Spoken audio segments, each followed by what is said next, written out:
Thank you all for tuning in. This is the Endgame broadcast, and I'm your host, Caveman. We got in the building Hacker, Billion, LZ, and Shells, and we about to dig into some heavy topics. Some big ones that I think are going to be a little bit interesting, to say the least. But first, I got a question for you guys. Y'all see the smoke lately? Have you guys noticed any smoke in the air? Who asking for some smoke? Not asking for smoke. I'm just wondering, have you seen the smoke in the air? Because right now the gaming industry is on fire. Everything that's going on right now with Sony is, well, crazy to say the least. Right? I know you all have a lot of opinions. Who would like to start? For sure. I think when I was saying who's asking for the smoke, obviously Sony is asking for the smoke, and they definitely getting it. All of the players are definitely giving some big backlash with everything going on with Sony and their announcement of no more physical games. And it's funny enough because last episode we were just talking about um, the physical games situation with like GTA 6 not having a physical copy, them going to release just a box that has a digital code in it. And obviously a lot of people weren't happy about that. And then for Sony to literally follow up just a couple days later, right after that episode was posted, to announce that, hey guys, we're dropping the PS6 soon, and that bad boy ain't having no physical games. So do what you will with the information. I thought that was pretty crazy. I was thinking like maybe even like the PS7 would maybe not have physical copies, but for the PS6 to not have physical copies is kind of crazy. They didn't specifically say the PS6 isn't going to have it, but it's kind of implied. It's from the beginning of what 2028 is it? January 1st, 2028. They're no longer going to be producing any more physical media. So I believe that's when it is. They it was way out there, and I think that was a strategy that they were using. Is like everything's kind of doom and gloom in the gaming industry. Let me sweep this in here and hope nobody really notices. That's the way that I saw it. All right. Too bad people noticed. Nah, like Yeah, the thing is, bro, is that I think they weren't expecting people to actually put up a fight as much as they putting up a fight right now. You know, like these type of situations, they just kind of they look at it in the sense of like, okay, you know what? Like I guess they expected everyone to just accept it. They probably Right. felt like, yeah, we expected some pushback, but not to this degree because now it's getting to that point where it's like, listen, bro, you can't just sit here and just try to say, okay, I'm just going to place this here. No more physical discs because we see that everyone's going digital. No, no, no, no, no, my friend. You, you can't. Because, okay, if you're going to do that, you got to at least lower the prices of the games in the store, bro. Don't be trying to monopolize the games in the store because there's games in the store, bro, that came out like 2-3 years ago, bro. That joint is still sitting at like $60, $50, That's facts. bro. You know what I'm saying? Like if you're gonna do that, discount the games, bro, at a reasonable price. So So you bring up a very interesting topic and something that I wanted to mention.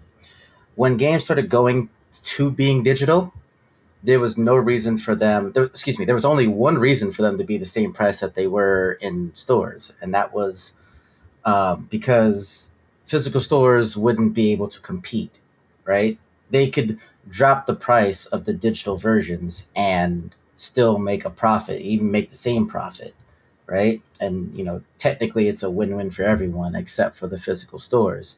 But I believe there was agreement made that they weren't going to do that because they didn't want to jeopardize their partnerships or something like that. But now that they are saying, hey, we're only going to be doing digital, well, at this point, they don't have a reason to keep the prices where they are. In theory, they should be able to drop it and still make the same margins that they're making now. At least that could be a way for them to lighten this. Sorry, you don't have physical disc anymore. Yeah, especially simply because you know, it doesn't cost them that much to make, because they have to actually produce the disc, they have to put the cover art on the disc, they actually have to get the cases to ship out, all that type of stuff, that's cost efficient for them.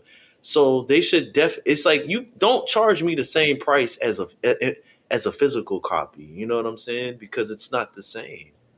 But So then Black Ops 1 and 2 just come out, and they have it like they have yeah, and you finally able to actually play it on current gen. But one of the things that they did with that game was like they flagged it as a discount, and it was like 39.99 for for the Black Ops 1 and 2. Pretty much they're running the same promotion. And then if you were like a PlayStation Plus subscriber, they knocked it down to like 19, and that was the same thing for like the like whatever extensions or DLC basically The for those map same games packs.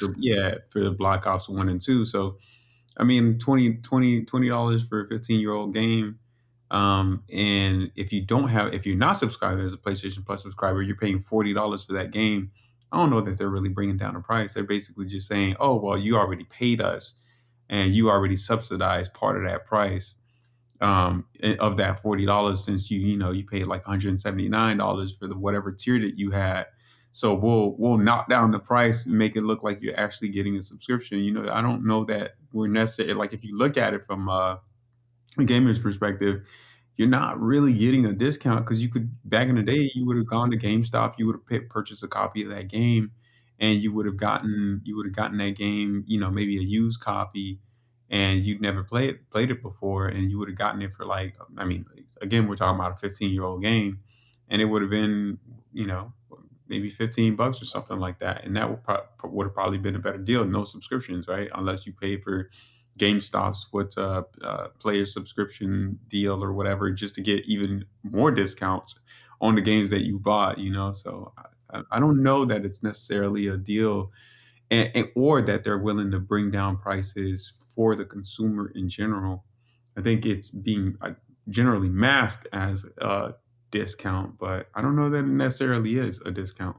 You know. I agree with you, but I think this is a special case because we're talking about Activision and they only care about money. They will happily sell you a old game full price and then charge you for DLC afterwards for something like. This is a special case right here. I mean, I have zero interest in it because, like, why would I pay if I wanted to have everything in there, even if it's nostalgia? That's $70 for a 15-year-old, a 13 or 15-year-old game, right? And not only that, but when you think about the development life cycle of this, it's a port. It wasn't a full development cycle, right? It's a port. They didn't spend, I don't know how long they spent on these games, probably 2, 3 years, maybe 4 years. They didn't spend that much time doing this port. So their costs are way down and they are making a huge profit off of anybody who buys this. Now, see, I was, funny enough, referencing back to last episode, we brought up the problem of Sony releasing games as a digital only, and then the game costing the same price as a physical copy. And you know, we didn't. I mentioned Call of Duty, even though they left. You mentioned that they left the DLC for the map packs behind and went to a new um, model. But you can see with this model, they're still selling the map packs, which is pretty crazy to me, to drop a game that's so old for $40 if you don't have a PlayStation Plus subscription. And 9 times out of 10, you probably have a PlayStation Plus subscription even if it's the most basic one, because you can't play any multiplayer online games if you don't have a subscription. So or you're not saving any money like Hacker mentioned. I still Also, think this is a special case. I wouldn't even call it a special case because they mentioned in the announcement saying um, going digital also keeps them from how did they say, like, people hacking in games, or Yeah, selling fake games or something like yeah, that, or piracy. copying the CDs. But to me, that's crazy, because it's like, if I bought something and I own it, I should have the right to sell it if I want to sell it. And I could sell it at whatever price that I want to sell it at. And the same for the mom and pop stores, or like GameStop. If I have a physical copy and I want to trade it in for something else, or sell it to them for a value, and they sell it back to somebody else, like, they should be able to do that too. Like, it's almost like you buying a car and you finish paying off your car, and then the dealership says, well, you can't sell this car, you have to bring it back to us, and we get to sell the car for whatever price we want to sell it at, and you have to buy a new car, you can't sell the car that you have. Like, that's crazy to me. Yeah, but see, the problem with that is that technically what they're saying is when we think that we're buying the game, we're really not buying it. They quote unquote saying that we're Selling a buying the license. license, Yeah. and they're like, it even says it in the fine print on the disc. This is the licensing under whatever, whatever, whatever. Yeah, So so basically, like, ownership is essentially out the window, which kind of falls back to stop killing games in that entire initiative of having actual ownership of the games and products that you're actually buying. I think, funny enough, I think Tesla lost a legal battle a couple years ago, based on the way that they were designing their cars.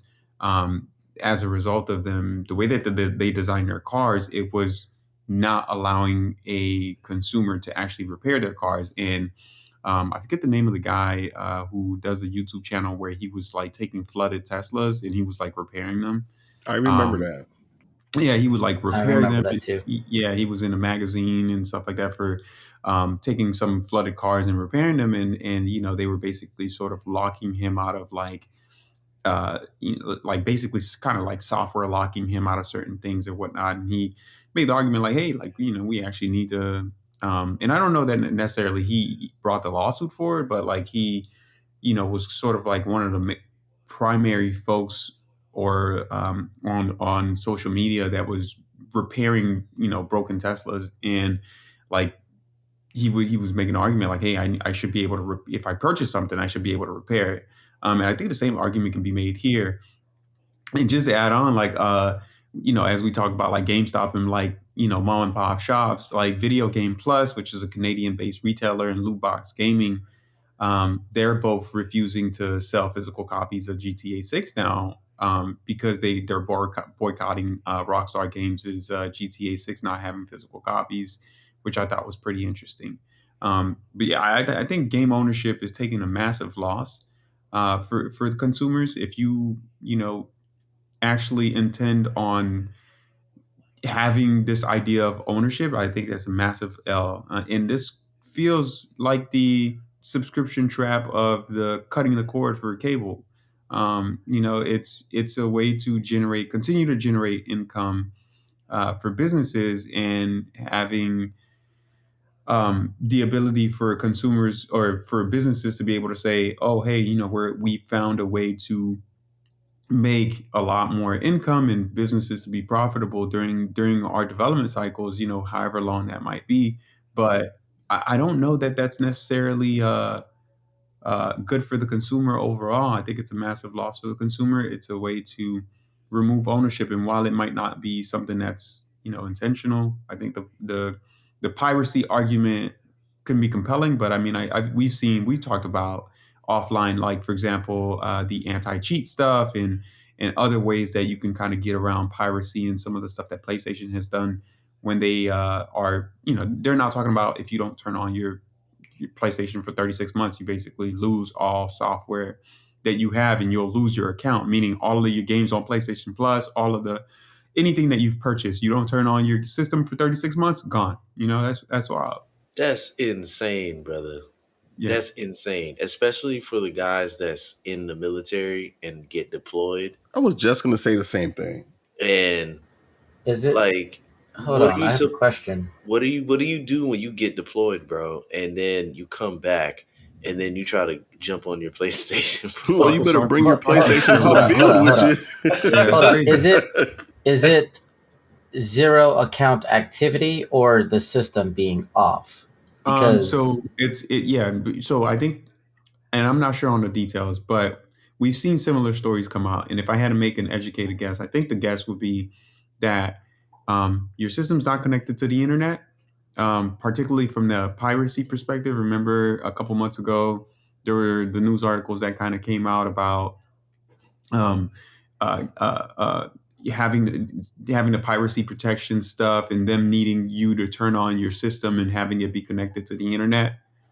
mm-hmm. Um, But and go no, ahead. my bad. Go ahead. Yeah, and having it be connected to the internet, and so that they can essentially validate your PlayStation account and make sure that like like you need to turn your system on at least once. So now this is sort of like a little bit of a different lane, but it's the same thing where like okay, like you need to turn on your game system and you need to have account activity, which I would assume in order for them to talk to their servers and stuff like that and know that you're actually doing gaming activity and them updating the software, you've got to be connected to the internet. So Okay, I so get so to the that. answer your question would be, not necessarily just turning on your system. I'm guessing they want to be connected to your device through the internet. Yeah. Well, because the my question is because for 3 years, that to me doesn't seem like that one's trying to fight piracy, right? That's It's way too not. long. Yeah, I think Which is why I'm trying to steer away from that because I mean piracy after 3 years, that seems crazy to think about. My thinking is it doesn't make sense to me why they would even want to do it, but to clear out accounts that are truly dead, meaning literally no activity for in this case 3 years. but why though? You know what I mean? I Outside don't. of I social. wouldn't understand why either. That's not making sense to me. But if they are doing this, is it your system has to be off for 3 years, and that's what the only thing that matters? Or for your example, like if let's say you are in the military and you're not able to get in, but maybe you can log into your account from a phone app, right? And would that Well, count as it does. It activity and does say. prevent it? It does say account inactivity. So I would Okay, assume if you so log into the PlayStation app, that mhm, should count as a account in like activity. yeah. Yeah, so the chances of you actually doing this, like not having first off, I think it's stupid to have that. I don't understand where they're coming from. What is the big problem if somebody's account has been inactive for 3 years or more? If they eventually come back. But if they are allowing you to just log into the app and that counts, you're most likely never gonna run into this situation. I think this falls back into that Stop Killing Games initiative too, right? Like, I mean, if you think about this Stop Killing Games initiative, I think from the perspective of developers and distributors in these businesses, they make the argument that, oh, the onus is on us to manage servers and that gets costly over time. And, we need a way to cut down costs, et cetera, particularly for games um, that are older and like the player base is not that high and we're not able to churn revenue. But it's like, okay, you're killing the medium that allows us to have access to the games and preserve gaming. Like you guys know, recently I just recently went to the video game museum or whatever, and I got a chance to see all the different games. Like That was the lit. How idea. how was that? How was that trip though? Oh, it was pretty awesome, man. Like being able to see, and I think this kind of falls in line to the idea of gaming preservation, being able to see all of these different games and gaming systems and just pushing a cartridge in and still being able to play that game. I mean, I saw some like Atari 800s from like 1990 and 1980s and a lot of those I saw an Apple II computer and still being able to use those and seeing like one of the original renditions of like the Oregon Trail. I forgot what the name of the game was on that system, and it was like a text-based game on a Linux or DOS based system. It was all text prompts, dude. Like it was crazy. But That's what's up. you could still play those. You could still play those games. You know what I mean? Like that was a crazy experience. And thinking about where gaming is now, and getting rid of physical game disc, and saying like you're getting rid of the medium that would preserve the ability to get rid of the game, and complaining that, oh, the onus is on us. Well, like I made the argument last time, was like, yo, put it on a USB drive. Like it just seems like there's so many other ways to do this. I mean, for example, like Nintendo giving a cartridge that has the disc written out on there, but forcing you to install the game and being connected to the internet lets you know that they could create other cartridges. And because the technology exists, and you can, I mean, if space is the issue, USB drives exist. Put it in I a different agree. form. I You know what agree I with mean? the Like, USB drives because yeah, it's there's even artists that put music on because CDs aren't really the thing anymore, and they put their music on a USB drive, and it looks like a card. I know the audience can't see it, but it looks like a card, and it has a picture on it, and the USB portion flips out. Like they could put that inside of a box and still put check it out. the picture of the game on the card on the USB drive, and essentially plug it to the system, whether it's Xbox, PlayStation, whatever, and you download the information for the game. And even that's better than not having anything, just a download code. I 100% agree. Yeah, Yeah, bro. and I think the idea, like I mentioned earlier, this is the trap. This is the trap, the Netflix trap, because or the Hulu or the subscription trap of cable cutting, because we all now can agree that it is way more expensive now. Like it is, Hulu is like $35, depending on the tier that you have, and I don't even know that that's necessarily the highest tier. Netflix is 25. How much was cable back in the day? I think cable was like 120. Yeah, but bro, you want to know what's crazy too with those subscriptions? The tiers. Like, why do I have to pay more? It was a thing. Okay, you get Amazon. Okay, $15 a month.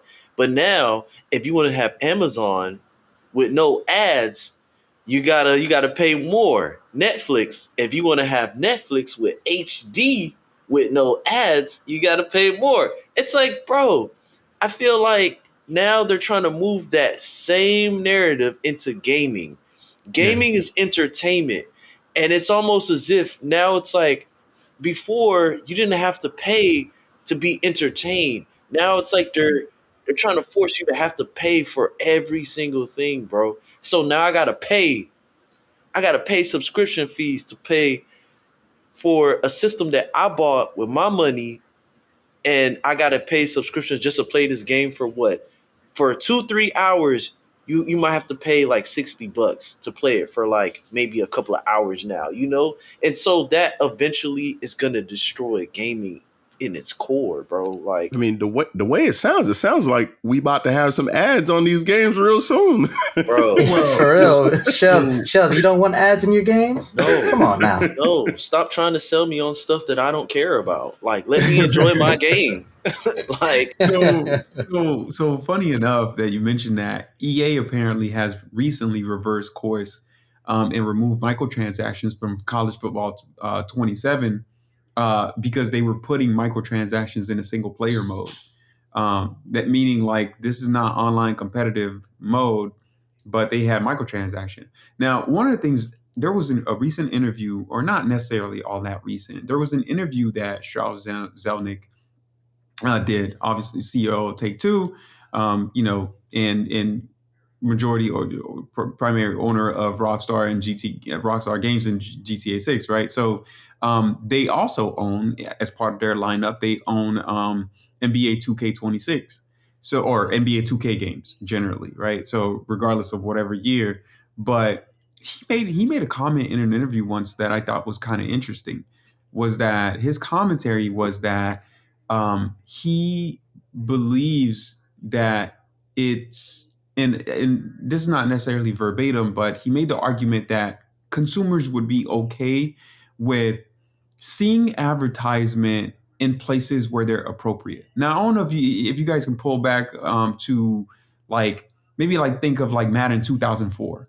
I feel like you if you ever played Madden and you played Madden '04 or like the early 2000 Maddens, they'd had advertisement. I remember playing Madden 2004 specifically because like I think they had like a Coca-Cola ad or whatever on the billboard in the game. And if you guys have played the recent NBA 2K games like NBA 2K25 or NBA 2K, I think 2K26, they added like that central like little lobby area where you can like it's like a hub. Yeah, it's a central hub. I think Yeah. LZ is actually a 2K player. He probably do they have advertisement in the central hub? Have you seen advertisement in the central hub? So they haven't. So he made the argument that Charles Zelnick made the argument that he believes that they consumers would be okay with this.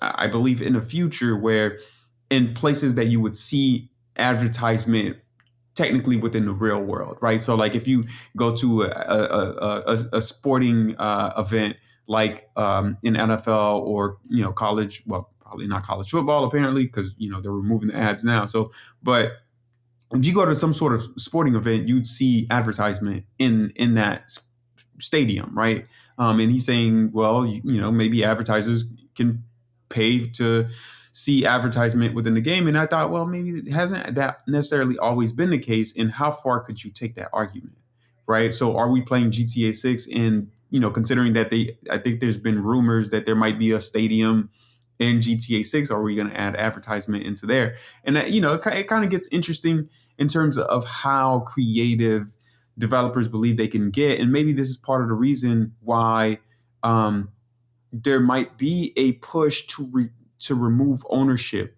so much, because if you put advertisement in a game from '04, that advertisement 20 years ago or 22 years ago, that's an old advertisement, right? So they can't continue to generate income from there. Coca-Cola as a brand has essentially changed almost entirely from in the way that they are marketing and want their image and branding to be represented and stuff like that. So I think that allowing games to constantly be online allows them to continue to generate through advertisement because we're continuously connected to the internet.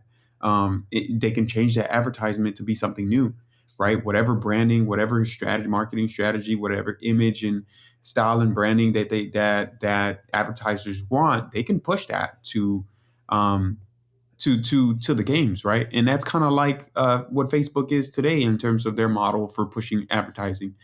I mean, I don't know about you guys, but I don't get notifications from friends on Facebook anymore. Notifications are generally for a lot of stuff that try to You pull probably you in. turned that Like, off. right. Well, You probably turned it off. He I know don't, I he don't did. want notifications from friends. try to. I've actually had to I've turned off my notifications entirely for platforms like that.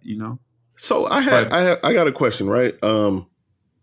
And because we're essentially losing ownership at this point,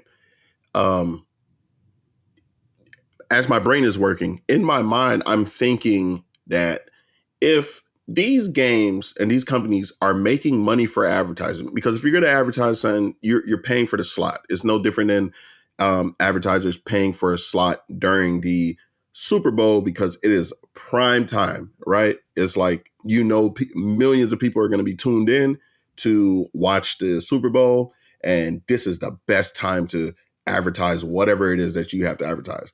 I feel the same for games, essentially. If GTA 6 is coming out and they're going to have live advertisement because the game is always online, this is a prime time slot for companies to advertise their business or whatever it is that they want to advertise.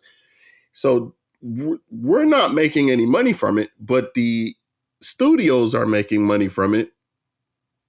Shouldn't it also change the price of the game? Shouldn't the games be cheaper now that they're making money from the consumer buying the game, and now you're trying to sell its advertisement, and the advertisers are paying for their slot for advertisement? If the game is always online, that means you can constantly change out what's being advertised and who's advertising on your game. So that should offset the price for us. Digital games should go from being $70, $80, $100 to $40, $50 at the most, and the money should be made up through the advertisement if they want to go in that direction, because we're already losing the rights to the games. We don't get to decide if we want to see the advertisement or not. They're pushing it in our face. Okay. All Why right, eat? Why so eat one cake when I can eat two? that's effectively what I was gonna say. Because I'm like, I don't know. I in don't know. Go ahead. Go in ahead. They want their cake theory, and eat it too, right? in Yeah. theory, you are right. But these companies are not. Well, they're probably gonna be like, yeah, we could do something good for the customer, but I like money, so. But see, okay, so listen, man, I'm about to go real crazy. Oh boy! Listen, All right, Sony, listen cancel to this me. man. Sony, listen to me, man. We've been rocking with you since you first came out on the PS1. We were there. We were there with y'all through everything. And I feel like it's messed up that they're doing. You know what I found out recently? At the creators of God of War over there at Santa Monica Studios. I'm not 100% sure, but so they recently tweeted, I think it was yesterday, I believe, or maybe the day before, I'm not quite sure, but they tweeted, and they were letting people know that God of War Laffy or LaFay will be on disc. And it's just kind of like, okay, why are they even tweeting that, especially with the backlash that they have been receiving? And so in my mind, I'm like, oh, I think they're very terrified because they still haven't responded since this situation has occurred, this backlash. You know what I'm saying? And so I believe, God of War and Santa Monica been getting smoked no, on. They tired of getting like, like Wait, they hold on. tired of getting Who, smoked and rolled up. They're like, hold because on, we're gonna say it's who coming do out you? on disc also. because the thing is this, we already know that it was going to be out on disc. So why is there any need for you guys to even mention that to us? We knew that because you guys are saying that you're going to go discless in January of 2028. So we understand that because the game comes out before January 2028. We Mhm. understand. But what I think, bro, honestly, is that I think the team at Santa Monica, they don't even know. They didn't know that like Sony was gonna go discless. I I don't don't think think it was. anybody knew. Yeah. I don't I think think that. GTA knew. No, I You don't even think think GTA I, so? You knew. think they just happened to be I Nah. think completely I they. digital? think there I was don't think. definitely industry I don't think partnership there. they. I don't think that they informed the employees like, yeah, we're about to go Maybe not discless. the employees, but I think somebody higher up knew. I think the suits knew, but I think the creators, the developers that Probably were not. making GTA, I don't think anybody knew I that don't Sony was think going to they announce knew, that they're bro. not producing CDs anymore. Yeah. I don't think they knew. I don't So think they knew. So just Yeah. to touch on, your point, Shells. While man, I'd love to agree with you. Here's one statistic that I'm going to bring out right really quick. There are approximately 50 million subscribers globally for the PlayStation Plus subscription model that PlayStation essentially has out. Right. A lot of according to some like statistics or folks making educated guesses about the backlash that we're seeing. I don't know. You remember we all circulated the petition on change.org and people Mhm. Sign a signing that petition, petition. guys. So there's a so just to give the audience some background, there is a petition essentially uh, going out where there's several of them on a variety of platforms, but one specifically, I believe, on Change.org, related to the subscription and providing us some of the backlash that we've sort of discussed, related to the diskless movement that Sony has or PlayStation has going on, but there's 50 million subscribers approximately, but that backlash has only seen about 500,000, maybe approximately, maybe as an educated guess in terms of subscribers.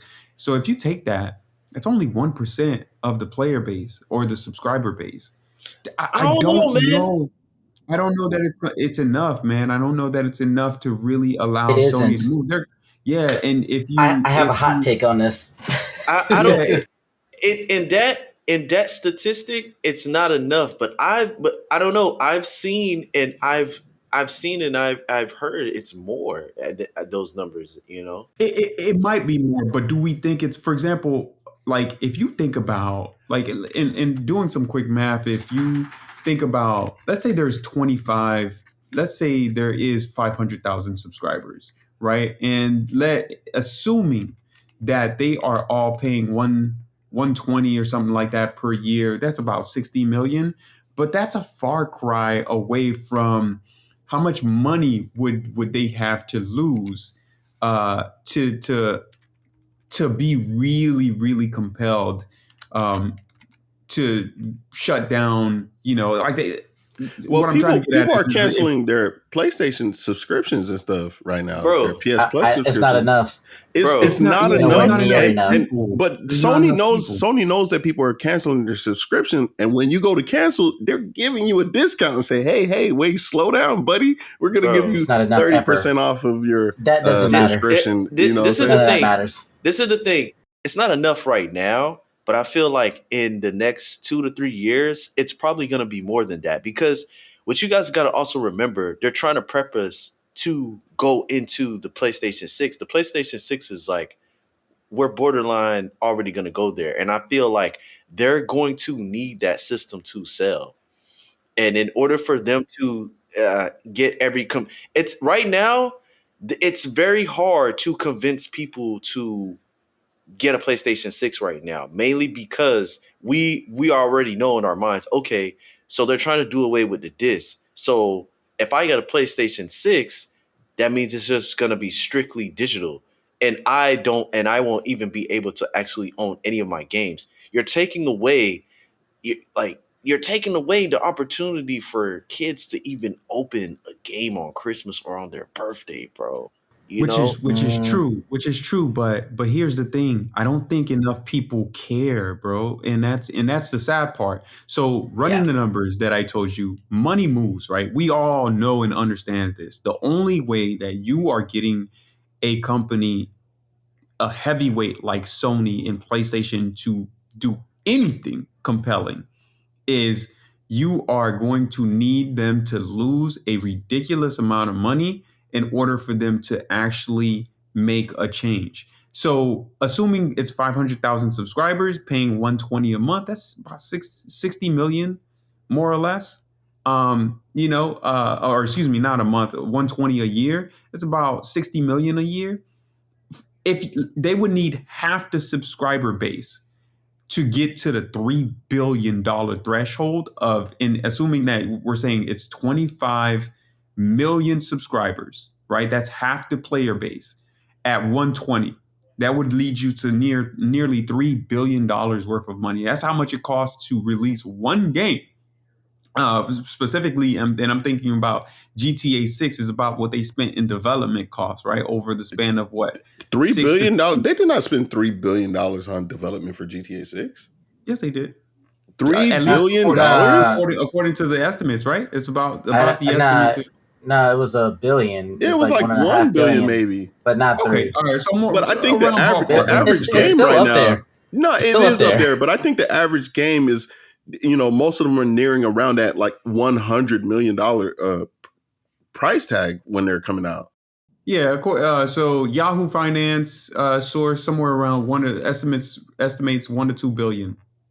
So not 3 billion, but somewhere around there. Yeah. Yeah, They GTA is a special case. Yeah, I think That's GTA a is a special special. case.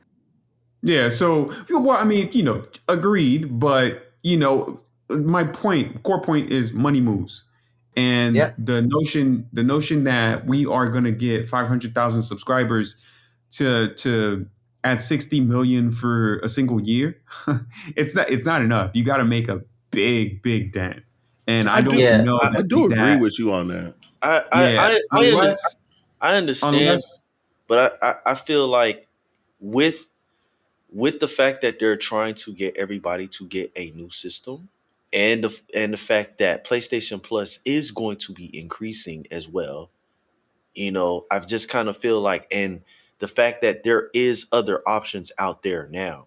We have PC, we have Nintendo, and we have Xbox. Nintendo is not an option, sir. For Hey, real. hey, Definitely not an hey, option. Nintendo is not an option. I'm just saying, Yo, I'm saying, for the little ones, they more tend to the Nintendo side. That's all I'm saying. so something interesting to bring up.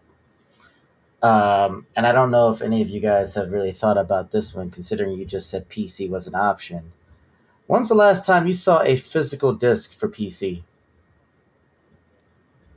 I Like mean, I don't play that, PC, but but still, like, when's the the last time you last the seen last one? game I played on PC was Hitman 2, and I had a physical disc.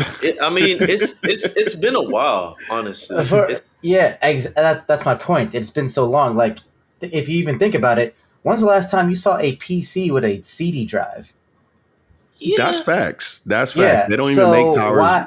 with CD Yeah. drives anymore. So why is it that PCs are not getting the same criticism that the console makers are getting? because I just got to say this one thing. I'm sorry, hacker. I got to say this one thing, and I know I'm gonna get a lot of heat, but About I'm to ready get for the banned smoke. again. I'm We're ready gonna for the cancel smoke. this man 3 times already now. Listen. I got respect for the PC gamers out there. I do. I really do. I have a PC myself, but let's just take it back. PC is not looked at as a real gaming system.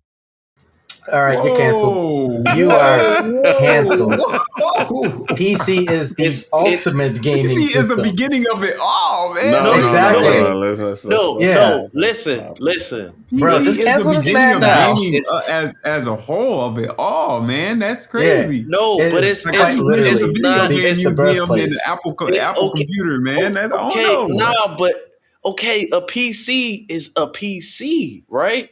When you buy a So PC, like it doesn't say like video game console system. You know just what I'm because it doesn't saying? Nah, say it I doesn't don't mean it is I don't not. agree with that. I don't agree with that. And It's and it's and so it's. I'll We make a canceling different this man today. I'll make a different argument. I'll make a different argument. So one of the things that I think why PC is not catching slack is because for example, companies like Valve, right? We talked about the Steam machine and stuff like that, and them coming out with a video game console. But like Valve is the primary or primary company with the launcher for how a lot of gamers, the majority of PC gamers, play their games. The company, which is privately owned, and the CEO of the company, whose name I'm drawing a blank on right now, has come out and said, if our company dies, we will make sure that in the event, in the likelihood that our company dies, you will be able to retain ownership of the software that you have purchased. So every single game that you have bought on your Steam account is yours, and we will make sure that that happens. There's other platforms out there that sell you software, specifically PC games that you can buy, and you have actual ownership of those games, right? So there's ways I think to do it, and I think we are seeing companies like Sony and video and Microsoft and all of these other bigger companies come out and take a different or alternative approach that allows them to continue to generate income. And I think that's the major difference. I think companies like Valve um, are are doing it essentially the way that I believe most consumers would essentially appreciate. Um, Circling back though to the notion of being able to like own the physical games and being able to open them, I think while everyone would love that idea of opening a gift on Christmas and things like that, and being able to uh, have that kind of same feeling of opening that game on Christmas and having that excitement. I think it's just as easy to say, "Oh, open up your gift card or something like that," right? Like I don't know if you guys remember back when gift cards became a thing, right? It was rather than buying someone a gift, you could buy a gift card and it was digital or, What you mean back what have then? I you. still do that now, man. What you talking about? Right. Well, I mean, exactly. So like, but if you think about that concept, gift cards as a concept is a way for businesses to sort of like you go to Target, but get a gift card, or instead of like the company giving you cash back, they retain that cash on that gift card. Maybe you might forget to, and it always makes me wonder how much money is lost or gift or maybe do companies either retained and I think in Florida there's a specific law, and don't quote me on this, that whatever money that is essentially lost, maybe the consumer the business that doesn't necessarily keep it, it goes back to Florida state, but that's Florida law. I don't know what it looks like for all other 50 states, but in the event that other states, all 49 states, don't essentially have some of the same laws on their books, how much money do companies like Target retain over a consumer who doesn't spend that last 68 cents left on a gift card, kind of thing? So, you know, it's a way of locking you into the ecosystem, so that way you are required to then spend the money at their business rather than them handing you, for example, cash back. And I think the same thing is true here in terms of generating income. You're locked into the system. And I think most parents are okay with buying the game digitally and saying, or giving their kid a gift card or a GTA 6 gift card. Or, for example, in the case of Nintendo, they give them a software locked little case that you didn't have to now digitally download, or them handing you the case and it has a code inside. So the fact that it has I think, and that's another thing, right? Is that the fact that you're getting a box with the code inside, kid is still going to receive something on Christmas. They're just not going to have anything that they actually need to use in that case. They're just giving you a plastic box. So, Well, that's I if they don't know. continue to even do that, because it seems like they're trying to kill like the Probably. box entirely. So Itself, like right? places I like mean, it GameStop and should. stuff Probably. like that won't even exist like what in the what Yeah. what if near future. And I'm what if talking you about don't like 2 years from now. what if you don't have no internet connection? What you gonna Well, I do? mean, we just talked about it, right? You're going to lose your PlayStation Listen, account. You're losing your PlayStation account. So forget about gaming. You don't turn on your system for three I, years I or however many years. I You're think at this point, pretty much anybody who's playing games has access to internet. Like it's well. I think that's a big assumption to make, right? Yeah, Because that's a big no, it's assumption. There's a not lot of people because that play games that don't have access to internet. I mean, I even know somebody that was I'm saying a majority, a vast I, well, majority. I understand that. if you think about the Midwest, or some of the areas where like some of the states that don't have the physical infrastructure that is necessary, or like parts that are more rural than big cities. We live in big cities, right? Um, we all live in different big cities, and we benefit from the physical infrastructure that is available. But that's not true all across the United States. I mean, we've seen um, solutions come out of Facebook, solutions come out of Google, that they are implementing in third world countries, or in continents like Africa, where it's rural. And of course, we're talking specifically for the United States in gaming, but they've introduced some solutions. For example, why is Tesla, not Tesla, but SpaceX's Starlink, right? That's being introduced into some of those areas because rural areas don't get that good internet coverage. But you're Why did proving my Google point. Stadia, for When example, why did Google hold on, Stadia not do too well in those areas? Because internet coverage in Because those Google areas. Stadia was trash. Google but no, Stadia but for real though, gaming and hacker, streaming was difficult. It was hacker, trash. you're proving my point that most people will have access to the internet, especially since you mentioned something like Starlink. You can get Well, internet. That's my whole well, point. that. But let's circle back to disposable income, because if you live in a rural area and you look Hold at up. the if you look at the income distribution, the people in that area cannot afford the price of Starlink. Do you know how much Starlink costs? Starlink Well, is not cheap. that's And if anything. you Like look at if the you income distribution, And you know what? I think no offense, but I think Caveman is the antithesis to what to the type of consumer that Sony is targeting. Caveman He sound doesn't like a suit Exactly. right now.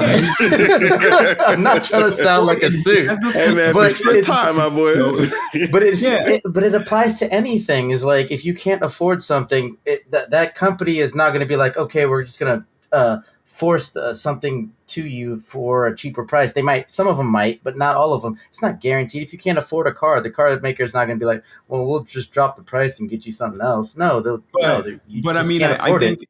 I think, well, then, what's the argument then, for example, Xbox? Xbox recently came out and said that that Asha Sharma came out with a statement and they're cutting 3,200 of their employees, Okay, 1,600 now and, more later in incoming. But what did they make the argument about?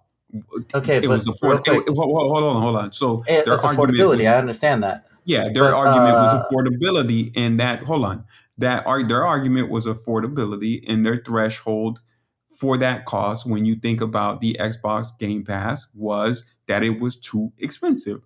The game, when we mhm. talked about in a few episodes before, was that they were charging near $30 and for their monthly subscription at the top end, right?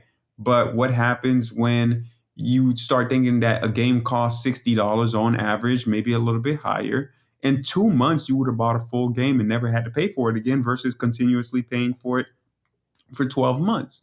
How can you make the argument? I mean, if affordability is a non-issue, one, then how do businesses continue to grow, right? Because their primary goal is to increase revenue. And if that business can't continue to increase revenue, why would they be caring about driving down costs? Well, Um, it's one thing to drive down costs, but how far are they going to go? Even with them dropping the price down to $30, there's still going to be people who can't afford it.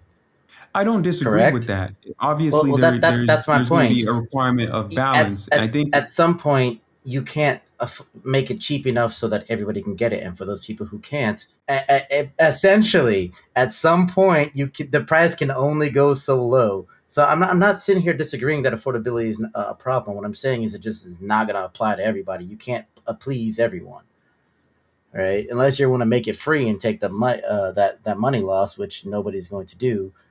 You can't. It can't be for everyone, right? So that argument, like to some extent, is good, but it just doesn't apply to everyone, right? yeah, I would be cautious. I would be weary and cautious about that argument, particularly because again, you have to take a look at the income distribution across the United States. While we can make certain arguments that is privileged in nature, I don't know that that argument is um, Even considerate even of not to cut you, all. Hacker, but Yeah, think about. I look at it on a broader scale. I look at it outside of the United States because I know that in other countries and stuff like they're not even able to play some games, that aren't there's just specifically not released overseas. And sometimes I know that certain countries, third world countries especially, they probably don't have the best internet connection. So, and I would want somebody in another country to be have that ability to enjoy the online system, but I would feel for them if they buy a game and they can't even play it due to a lack of internet or no internet connection. That's just me though. yeah. I mean, I honestly, shells. I would make that argument for even people in here in the United States. I just don't. I I don't even think we need to go outside of the United States to make that same argument. I think there are parts of the United States that are vastly still under infrastructured. Um, and I'm not talking about one or two states. And I think if companies care about growth overall, I think that it becomes essential to ensure that they have the infrastructure to for them to. And if it wasn't important, and I think it is important, Microsoft wouldn't be making restructuring that they are doing now. I think that they act as a prime example to the argument of affordability, because they are cutting costs, they are restructuring and trying to reprice, and they themselves, they have all the data, they see all their sales numbers, they see that people are, when people can't afford something, and as Caveman noted, people shouldn't buy it, or they actually don't buy it. And I think that's Microsoft's problem, is that they see it's too expensive and people don't buy it. So I'd argue that while companies can continue to make some of the to continue to drive their way of increasing revenue, I think affordability still continues to be a massive problem, um, for game development overall. Yep, it definitely is. So before we wrap it up and move on to our next topic, Shells, last thoughts, and don't get yourself canceled again. Ah, listen, I just I just want gaming to last. Gaming has Mm-hmm. changed my life forever. And so Okay. I just think we can't give up, guys. We gotta hold the fort. Hold the fort. All right, Hacker, your last thoughts on this? Yeah, I in same vein as Shells. Gaming is a core part of my childhood. I grew up playing video games. I took from video games. I went on to taking engineering classes and being a tinkerer. I think it's played beyond the idea of just gaming. It expands imagination and curiosity. I think the preservation of games is critical when you look at ownership rights, and being able to kind of like show your kid that hey, these are some of the cool games that I played, and here's why you should be interested in it, and then here's why you should be interested in the inner workings of a game engine and all of the mathematics and physics and geometry and all of the mathematics that is involved into a game engine, and that renders those three-dimensional images that we're seeing, and how the game inner workings of a game essentially happens under the hood. I'd love to see game preservation continue to happen. I think a USB drive is more than okay, and we should definitely, push to retain that. Okay, okay. LZ, you've been quiet. Any thoughts? Final thoughts on this? Not really. R.I.P. to gaming as we know it. Oh, that's No, crazy. no, R.I.P. That's a bold statement right there. no. Yeah, You that's can't crazy. let them win, man. You gotta fight, man. You gotta They've fight. Uh, already won, man. They got us. They already No, won. so, actually, It's a pretty slightly somber piggybacking. Skynet. podcast today, man. Skynet has won. no. Hey, listen, bro. We're giving up on gaming. That's crazy. Listen, no, bro. It ain't over till the fat lady sings, bro. Okay, like, no, it's not over. Skynet has won already. We're gonna have to Skynet bank is one. on sending someone back to the past and preventing Sony and GTA and the companies from even beginning this whole trend. At this Damn. point, It's crazy. So my final thoughts on this one are a little bit doom and gloom.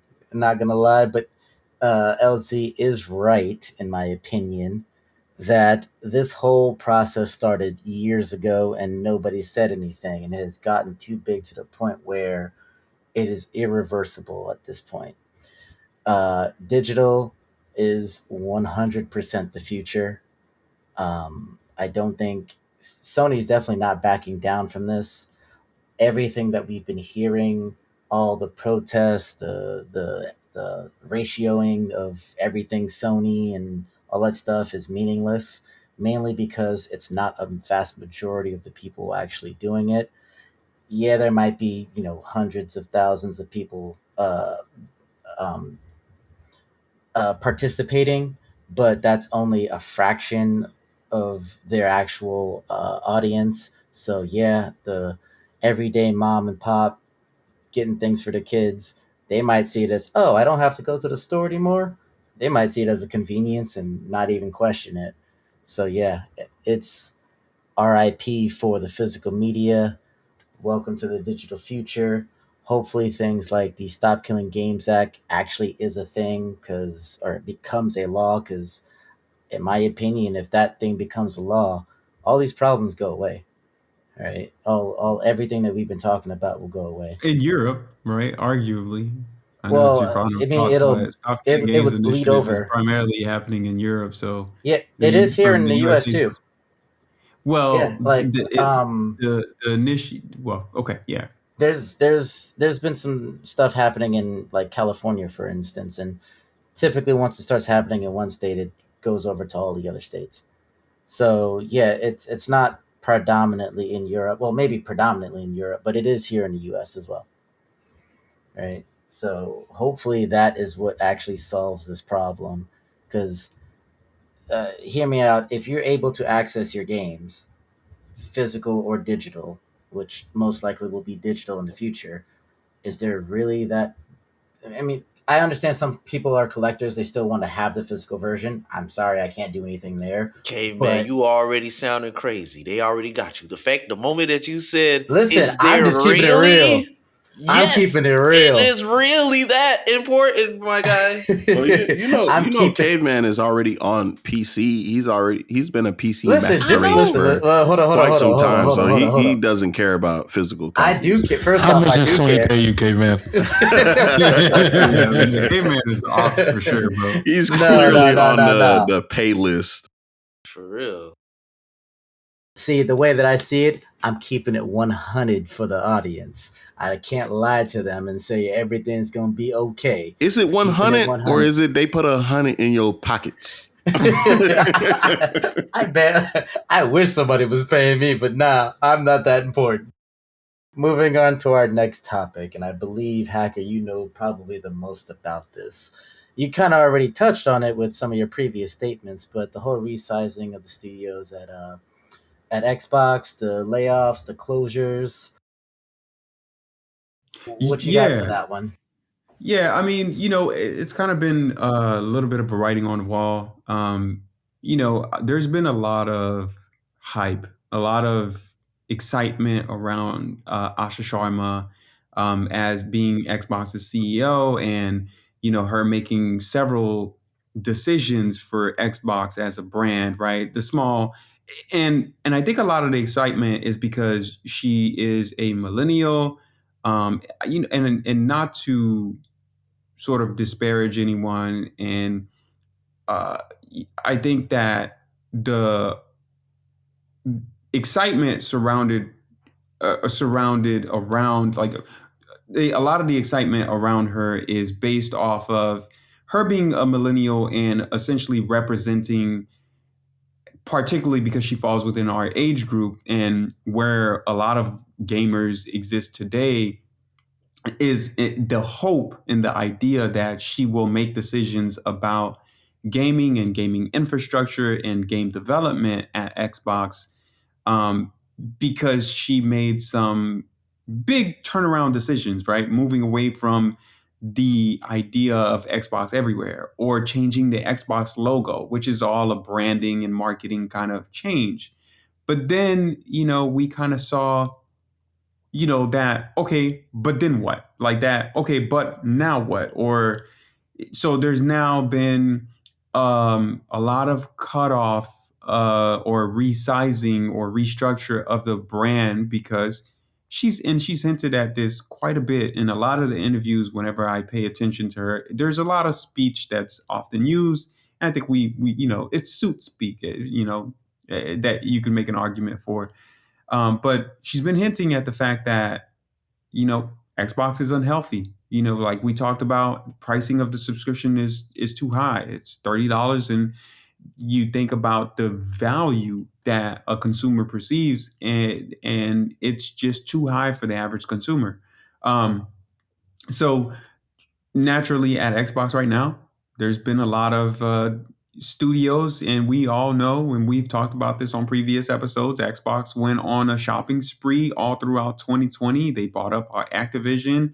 and a bunch of other studios that either got shut down later, and they spent billions of dollars on some of these companies, and they did not see a return on investment. And as a result, coming back to 2026, 6 years later, they're having to cut the costs or sell off or sunset some of these studios because they're not seeing the benefits. And in fact, and I think in one of her interviews, she actually made the argument that, when a lot of these purchases happened, they were happening in a different market, right? 2020 was the onset of when of COVID-19 and people being at home and having a lot more time on their hands. And so the environment looked a lot different for gaming, and the way that people played games and how often and what kind of purchases they were making because people were at home. Remote work was, probably at its prime right around that period. Um, and so people had a lot, you reduce commute times and people could consume entertainment, and gaming being a medium of entertainment was one of the things that people took in. But now, they're cutting down, and they're cutting down aggressively. So that's where Xbox is at today. I'm still cautious about Asha Sharma and a lot of the hype around her and whether or not she can still turn around. I appreciate the fact that she wants to take a listening approach, understanding the gamer, but I think some of the changes that she's made have all been very light. They're much more branding related and not anything that's heavily tangible.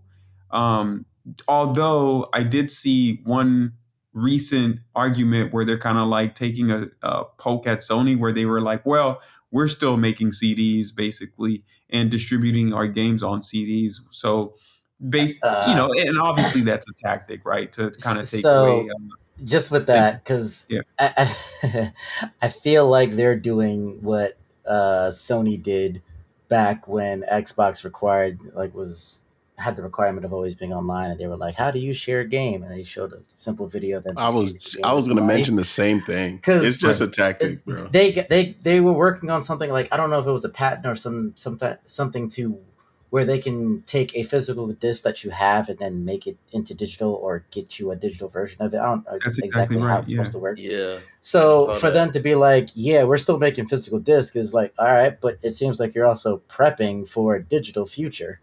So Yeah. yeah, it doesn't seem Yeah. like they're really changing anything or doing Anything. something Yeah, specifically it's different. masked. It's masked. And that's why I say I'm cautious about Asha Sharma and a lot of the excitement around her, because I don't know that these changes are really tangible for the consumer in any major way. And in fact, I think she's been assigned to some sort of like special working task force, and a lot of the controversy around that is, Yeah, it's she's it's called she's Jobs and Productivity Task Force, right, and a lot of the arguments around that is that she, is at Xbox essentially cutting jobs. So, bro. you know, again, not to disparage anyone or any organization or anything like that, but there is some controversy that's starting to spark up, and I think we have to take off the rose-colored glasses in terms of whether or not this is actually beneficial for consumers in gaming. Yeah, as of right now, it seems like it's all kind of like meh. It's Bro, like, sure, cutting the price of Game Pass is nice, but that's like, here's a piece of candy. Sorry, I broke your car. bro, Right? Like, how are they going to, like, the real problem with Xbox right now is they need games that people want to play, right? They started on this, or I should say, they at least announced a couple things at the Summer Games Fest stuff that we were watching a couple days or a couple weeks ago. But I don't think that's nearly enough. There needs to be a substantial amount of quality games that people actually want to play, or else it doesn't really matter what she does. I'm not buying. Like, for me, I have no reason to buy an Xbox, right? The fact that they were doing Xbox everywhere was one of the major reasons. But now that they aren't, now I have to consider: do I want to buy an Xbox to play, say, the new Gears, right? And At the moment, I can't justify doing that because while I would like to play the game, I'm not going to spend the money on a brand new console just for one game, you know? And I have a feeling a lot of people are going to be doing the same thing. It's like, why should I spend a lot of money on one game that's worth playing? That I'm excluding multi-platform titles because obviously, if you already got a system, why would I get an Xbox? You know, Yeah, I just kind of feel like no, I feel the same, but I even in that sense, I feel like it's gonna be a timed exclusive because, like I said in the previous episodes, they they remade the first Gears and they added it onto PlayStation. So I don't think that they would just put that the first game on PlayStation and not some way later down the line add the rest of the games. So I don't I don't I don't think that the new Gears that's gonna be released is only gonna be for Xbox. Maybe for a year, and then after the year is up, I feel like it's gonna hop over. I think it depends on how well it actually sells, right? Because if it is actually selling really well, and let's just go with a decent amount of the people who are already own the Xbox buy it, and they can see the trend of some sales, they'll probably keep it there for a while. But after a while, it's going to die off in terms of sales. They might consider it at that point, or they might be like, all right, well, let's make another new one of those and keep it on Xbox only, like Xbox console only, and give people more reason to buy their hardware. To me, that would be the more business move. Trying to make people buy your stuff, Well, giving them a reason to. yeah, she is giving everyone the option to customize their own Game Pass. So, in the sense of like where you can kind of choose the games that you want to pay for, and I'm assuming it'll probably be like newly games that come out as well. So, let's No, just no, it won't. Not always. There's going to be some games. Well, for one thing, only on their highest tier do you get like some games on Game Pass like day one. You're not going to get all of them. Like for instance, Gears of War. I don't believe that one is. I would have to double check that, but I'm fairly confident that that one isn't. no. I think Yeah, And and I I think think it one of is the though. things too, they removed like Call of Duty and things like that from the past and being available like day one. They actually remove certain titles to like be able offset to the make the costs. argument. Are you guys Yeah, Yeah, are you guys sure? I could have swore that yeah, the new 100%. Gears was. I think it was gonna be available to play day one on Game Pass. I could have Oh, sworn Uh, I don't know about the Gears. I know yeah, that I won't speak to specific titles, but I do know that they remove certain titles. yeah, Um, definitely. they remove certain titles. So Hmm. like I'm looking at their tiers right now, and what they brag about. They brag about having like their ultimate is 22.99. They brag about on each and every single one of their titles, whether it's essential, premium, ultimate, or PC only. They're bragging about having Call of Duty Warzone available, and but they don't have that on their or excuse me, they only list new games on day one on the ultimate title or the PC only title. So new games on day one, and then they have like a promotional offers or like a section, like they have that little numbering where it says like two, it says select games, right? It's basically even on the premium or PC only titles, it says it excludes Call of Duty titles. So they which is specifically noted.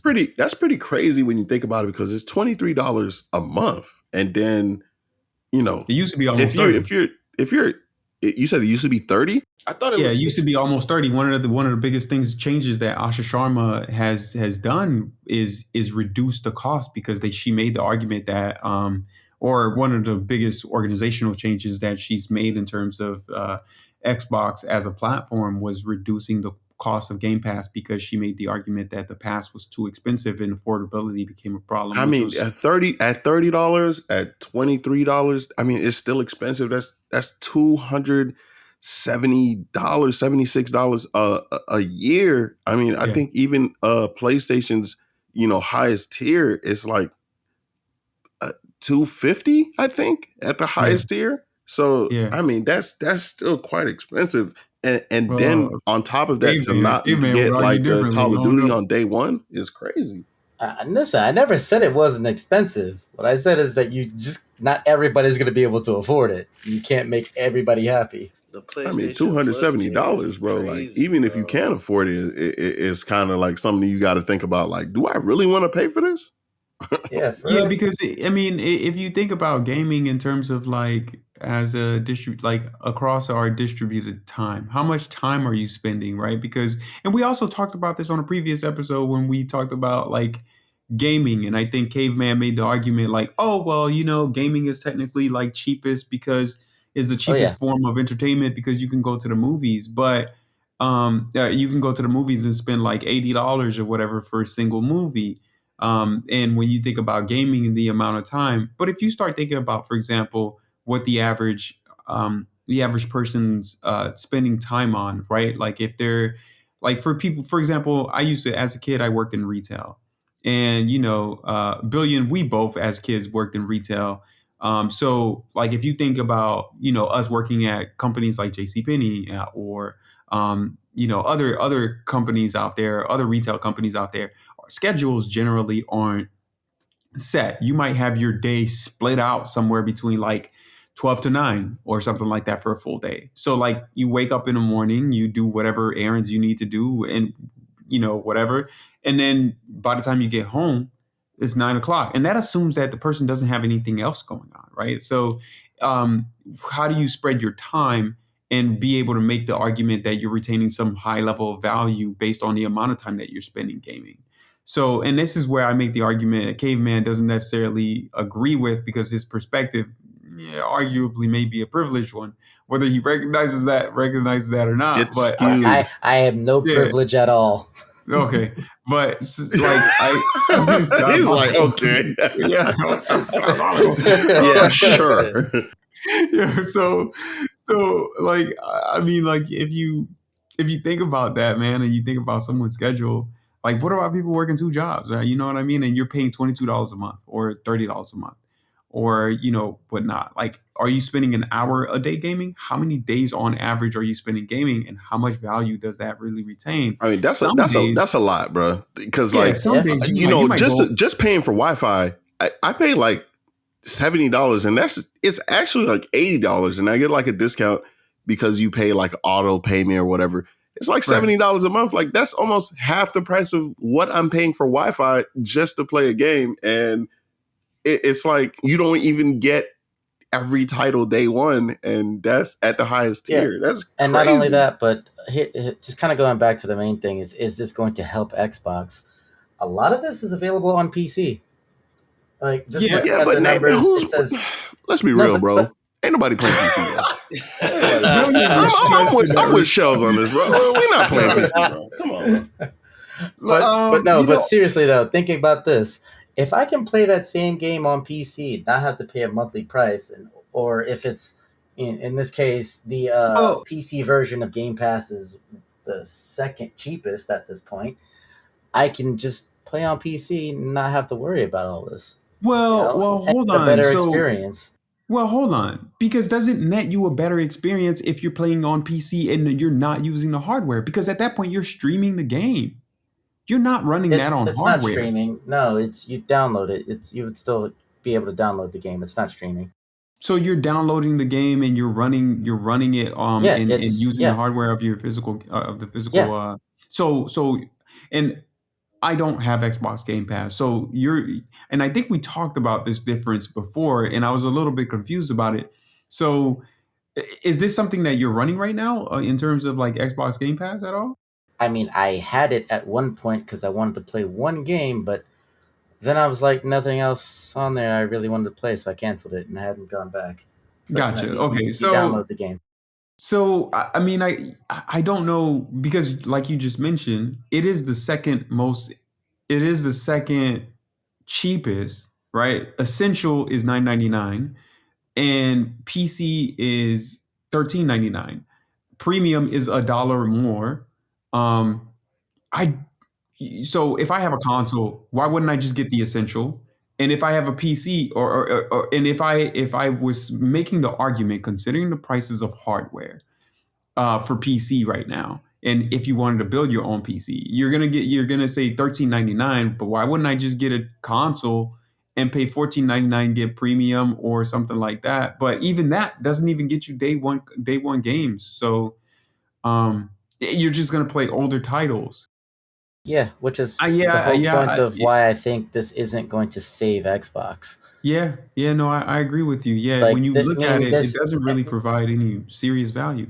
yeah, there's nothing here that's telling me I gotta get this, right? Or it's significantly better than other platform offerings. So as far as I'm concerned, I mean, it's a step in the right direction, making things a little bit cheaper for people, but it's not going to save Xbox.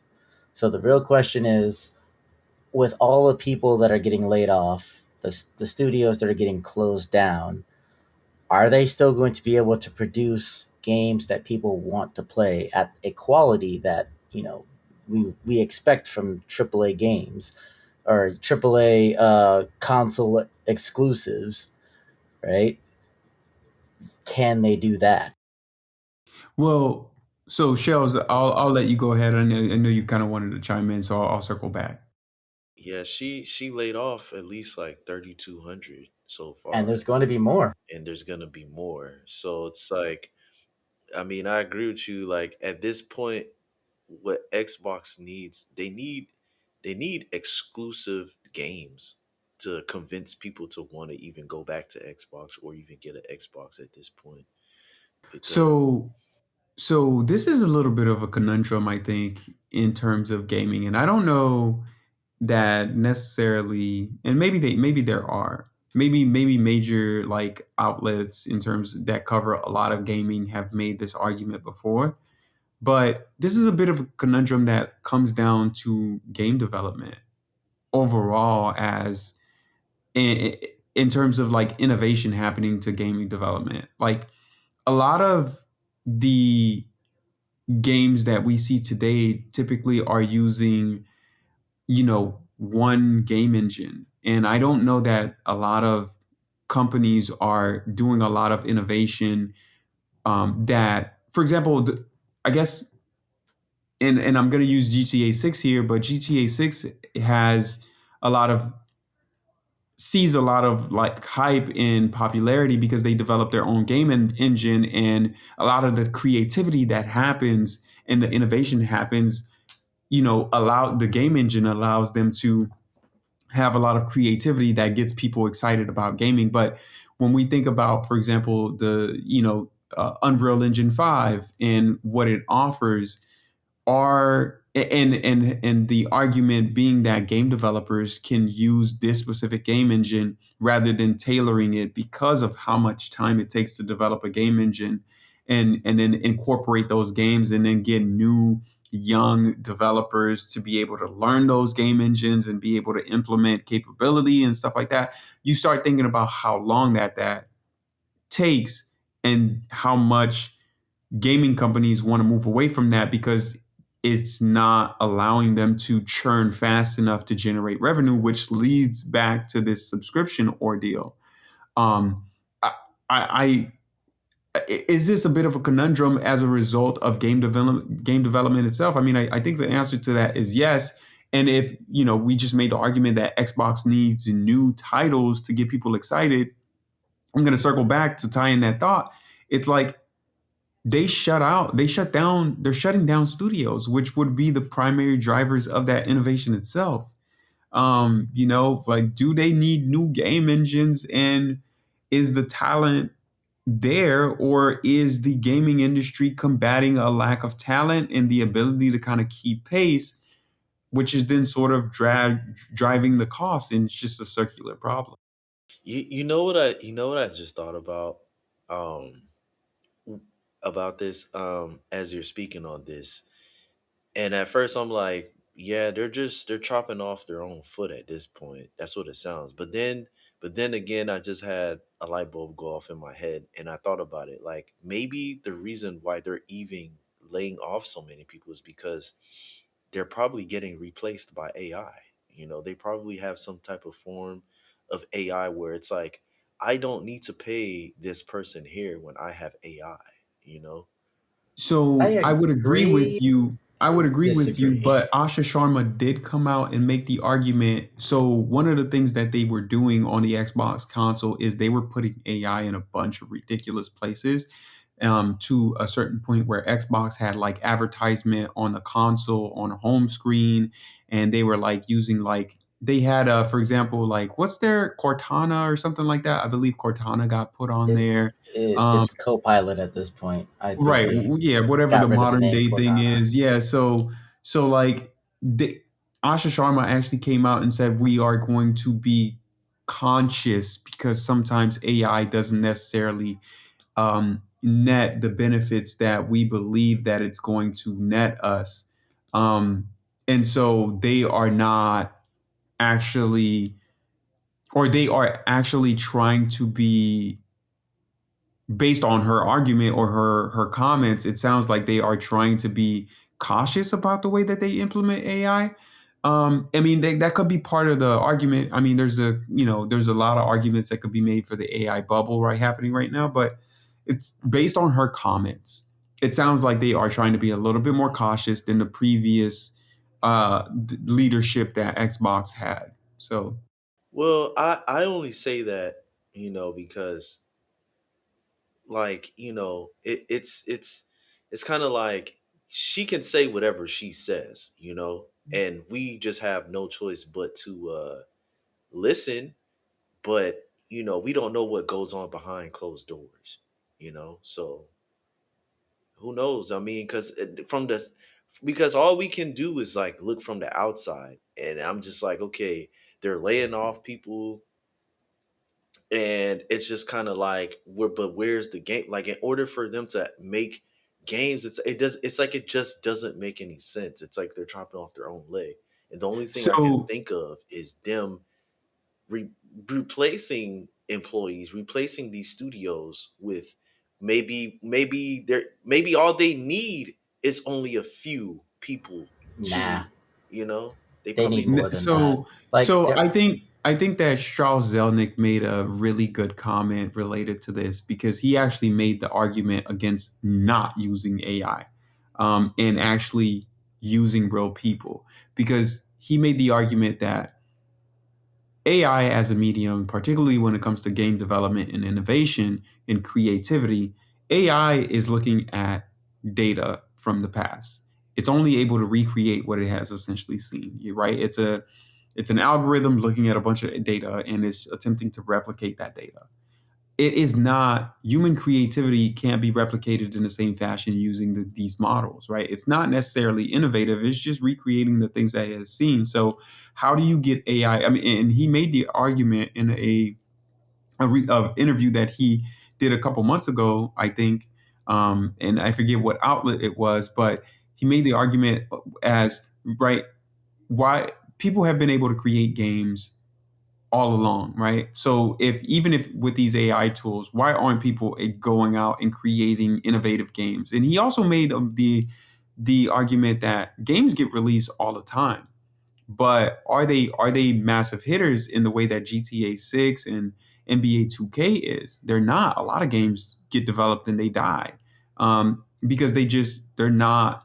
People are using whatever tools that they're using, and it doesn't catch general public interest in the same way. And I think if we look at Rockstar as a sort of beacon for what the industry is looking to follow and replicate, um, in terms of like other CEOs or companies seeing their success and being like, oh yeah, we need to do that too because we'd like to make some money. Then him coming out and saying that publicly in an interview lets you know that maybe they do see some people within the industry, particularly the suits within the industry, see that maybe AI has some benefits. It might have some ability to net us some progressive like like some progressive like gains in terms of development and cost cutting and savings and stuff like that. But does it get the company the entire way? I don't know that it does, you know? I It just look at definitely it. does not. I look at it like this. Uh, Anyone that plays any type of game that's anything in competitive competition or anything, no one is not like, let's say when you do play cards or anything like that, you're not going to reveal to the public your real hand, what you have in store. You know what I mean? Like, so they probably have something up their sleeves that they don't want to reveal yet to the public. It's just it's not for them to know. It's not for us to know yet. You know what I mean? And so that's how I kind of look at it in a sense, because yeah, they can say like, yeah, they believe in, in human beings, and I'm not saying that they're not, working with human beings. I'm just saying in a sense that there probably is a part of where they're like using AI to a certain ability to help in certain ways. And I kind of feel like, even in the sense of like the innovation from games, how games were made in the past and in comparison to now, is mainly because I feel like back in the day you had more creativity, you had the innovation back then, you had more creative space. Now the reason why it probably feels, or the because look at what's going on in the industry. They're having to go back in time and remake these games, the same games. And why is that? Because those games are heavy hitters. You rarely ever see like games that are like, it's a brand new game and they're taking a risk on it. You know what I mean? And so, like, I just kind of feel like we're like, that's the situation right now. And I feel like the reason why Rockstar, because Rockstar, one of GTA is like Rockstar's, of course, that's their top game, and I feel like the reason that it hits so heavy is because it's a like a simulator of like real life, and that's why it is everyone's so drawn to it also at the same time. But if you go back and you look at their games that they've made, like the Max Payne's, and Max Payne was a pretty good game as well. Max Payne 3 was the last one I believe I played, and it was an amazing game. But we haven't had another Max Payne game to my at least to my knowledge, and they never went back to that. So I just kind of feel like Xbox might have something up their sleeves as to why they're laying off. I just feel like I just kind of feel like, yeah, people are saying, yeah, we believe in using actual people, and I'm not saying that, yes, it is important to use real people, but also at the same time, with the development of technology and everything happening, they will adapt with the ever growing pace of the way how it is evolving, and I do understand that there's other game companies that have created their own engine, like Resident Evil, the RE engine from Capcom. you know uh Hideo Kojima, he created his own engine, the Fox engine. you know so I feel like people will adapt. I just feel like they have something up their sleeves. So that's just my opinion on that. I didn't mean to rant. Nah, go No, I on mean, you rant. make some good points, man. Like, I just, one of the primary things to this is that, like, yeah, technology is changing and they are adapting. I think it's just one of those things. Yet to be seen in terms of Xbox. I mean, to cover some good points though, is the fact that, um, Gears of Wars is coming out. That's a good title. That might circle people back around to, to Xbox maybe. Man, that's the only If they can title. continue to, if Xbox is brings back the nostalgia that it, hopefully does bring back, and people get those feel good feelings from being able to play and enjoy those titles, then maybe they'll see some success there. But that's just one title. State of Decay 3 is another one that's been in the pipeline, although it is catching some slack online because uh, just like I mentioned earlier, game development techniques are not seeing some of That those evolutions that they do, should be do, do seeing. they? We don't even have a release date on that on State of Decay 3. That's a good point. I'm not sure that they do. I know they State of Decay 3 was at what was the June event? Summer Summer Games Games Fest. Fest. Yeah, so State of Decay 3 right now does not have, yeah, from what I'm seeing, I don't think it does have a release date. And see, that's a problem. Yeah. That's a problem because it's like State of Decay 2 came out a while ago. Oh yeah, I remember playing State of Decay 2. Whew, yeah, it's been a while. I can't pinpoint a specific date, but it has been for sure a while. Yeah. Yeah. So and that's what I'm saying. It's like people have been wanting 3. They've been kind of teasing 3, and then it's like boom, you pop up at Summer Games Fest and it's like no release date. It's like and that's a problem. Okay, Gears of War, at least we know Gears of War has an official date, but that's like the only title that people have their eyes on. And it just takes Yes. me it takes It's me open ended, by the way. Just to mention, it is slated for 2027, but no month, no release month. hey Yeah. man, we need a date, my brother. We need Yeah. a Yeah. date. Yeah. you Yeah. No, I know, hear that. I hear that. so cuz I man, it takes me back. I remember when the Xbox 1 was coming out. They had me going crazy. We had Rise, Son of Rome.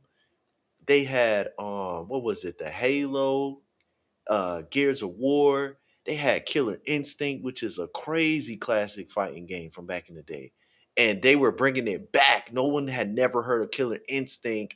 And when it was coming to Xbox, bro, I knew it was going to sell like Pop Tarts. Like I was pulling my wig, I almost pulled my wig back. Like, like I'm telling you, man, it was crazy. So like they had games, they had the hitters. Everybody was going crazy. I was like, oh, that's come on. And then you have Forza, State of Decay. I was like, bro, come on, man. But now it's just like the Xbox showcase, like it was cool, but I mean, bro, they need more. They need more than Say just it was Gears. boring. It was just boring. Now, if they would have had an actual release date for State of Decay 3, now that gives me a reason to get hyped. I'm like, oh, what? Gears of War, October, State of Decay 3, September. Oh, like I gotta get back on Xbox, you know? But I don't have that urge because we Yeah. don't even No, have I a hear. release date. Yeah. I hear that. I hear that. All right, I think it's time to end on a much lighter note. With all this doom and gloom, let's switch gears just a little bit and talk about the games coming out in for this month of July. Some Let's of them have go. already come out, but What was that? I don't know what that The was. I static was is like, dry what out there. is It's dry. happening? It's the Sahara Desert wind blowing because it ain't Oh, Oh, nothing. okay. I'm glad you clarified because nobody would have gotten that. Yeah, I was Oh like, oh, man. okay. Sound like the All games right. this month are dry, huh? Yes. We got a little bit of stuff. So, but anyway, let's go back to our segment. Day one discount or dead. All right. Dun-dun-dun. Dun-dun-dun. You got to get a sound bite for that. Yeah, we do. We'll get that for next time. First game up on the list, Doom Dark Ages expansion. This one was actually released July 7th. Billion. What you got? I mean, I've played Doom back in the day, but dead. I don't think I don't really care for Doom nowadays, man. It's not in my wheelhouse of gaming right now. All right. Fair enough. Fair enough. Shells. I heard good things about this Doom, the Dark Ages. I heard it was pretty dope. I heard it was pretty dope. Um,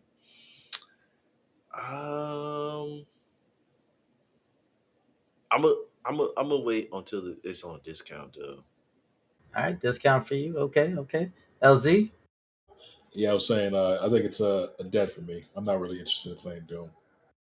Okay. Fair enough. Hacker. So I was like I mentioned, I was recently in Dallas, and I got to go to the video game museum. I actually got to play Doom on the Atari Jaguar. So that was actually a pretty cool experience.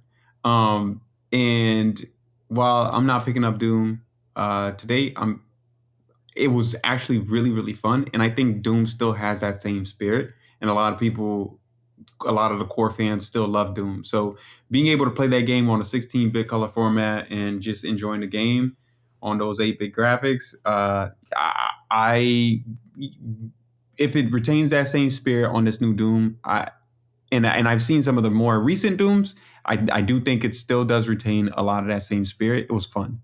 The game Remember was this. fun. Remember, this is an expansion, so you've seen the game. Yeah, Already. so yeah, exactly. Yeah, thank you. So I would pick this up on discount in terms of the expansion. Okay. Yeah, for me, Doom is cool, but it's just never been for me. This one's dead to me. Next game on the list, Assassin's Creed Black Flag Resynced. This one was recently released, July 9th. Let's go again, Billion. What you think? Oh, you already know I'm about to say dead for Assassin's Creed. I don't even know. I don't even know why this is a thing, bro. Like, not only is this game coming out for the second time, you know what I'm saying? Like, I, I, I'm surprised Assassin's Creed has made it this far, into the That's 2020s. You know what I'm saying? Like, I think the whole franchise is dead at this point for me.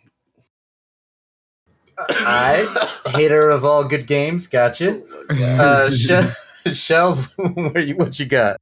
Um, I think I'm gonna actually pick this one up, man, because I've never played the original, but I heard good things about it as well. And now that they, came out with this version of it, I'm gonna give it a shot.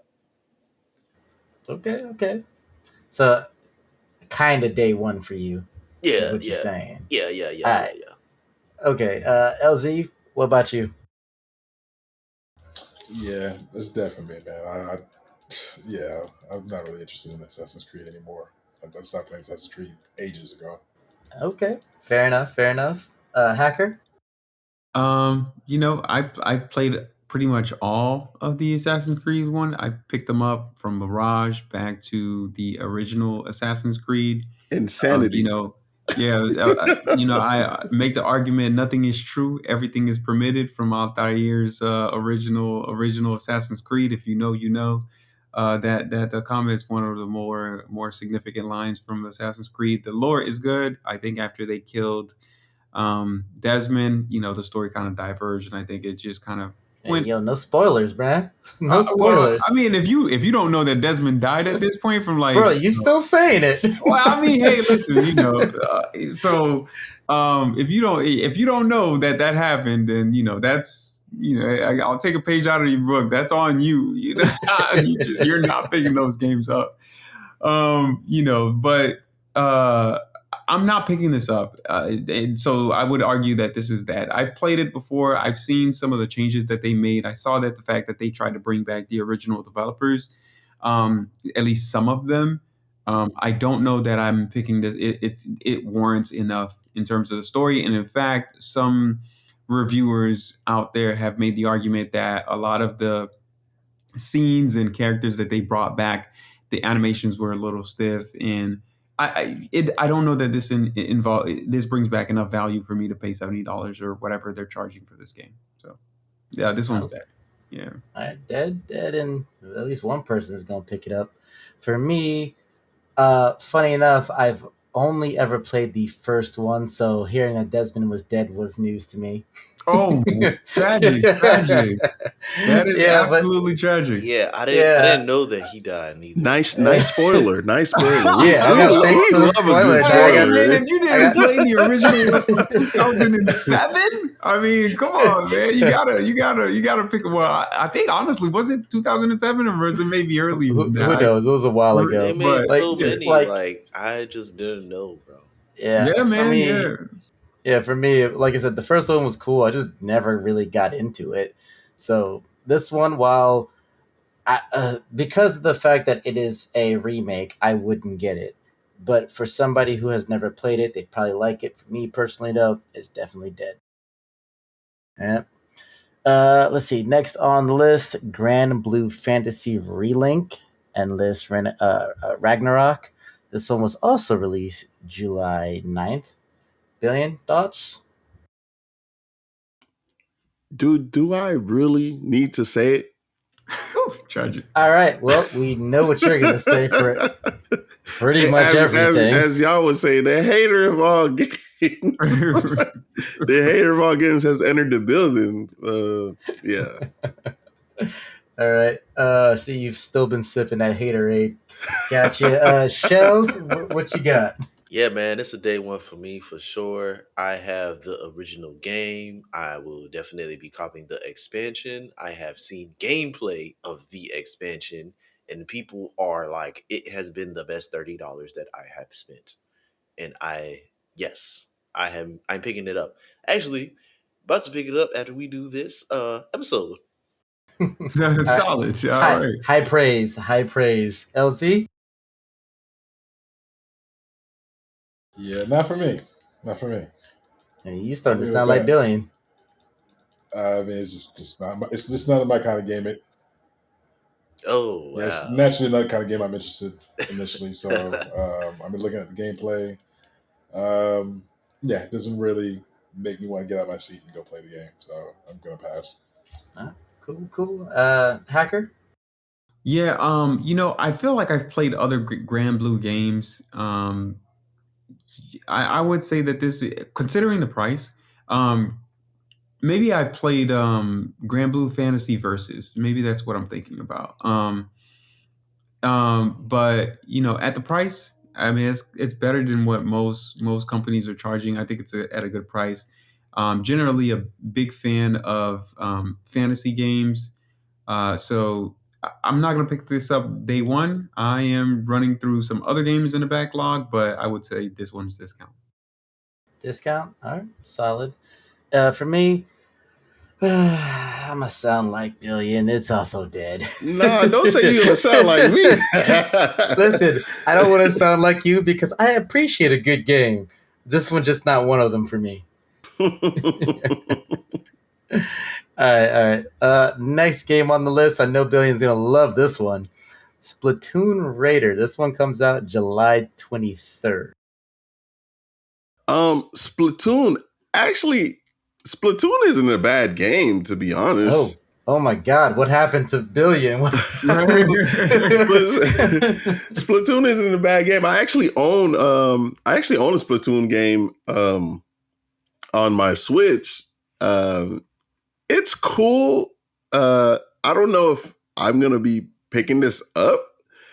Um I wouldn't say it's dead though. I would say discount because Splatoon's not a bad game. I actually enjoy the game. It's actually pretty fun. I don't know if you ever played Splatoon or not, but it's actually a pretty fun game. It's something that's like kind of a laid back. It's a laid back, chill, shooter, throwing your paint around. You do the multiplayer and uh, like try to capture your area or a part of the map and stuff like that. I enjoyed the game, so I would say discount for Splatoon. I definitely was not expecting you to say that. Hey man, we I actually like games that are decent. I wouldn't say hater of all games, but the games that are decent, I definitely All right, all right. I'll draw into them. Shells. Um, yeah, it's pretty dead for me. You got the monotone tone and He's everything. like, yeah, it's dead. Grim Reaper came out on that one.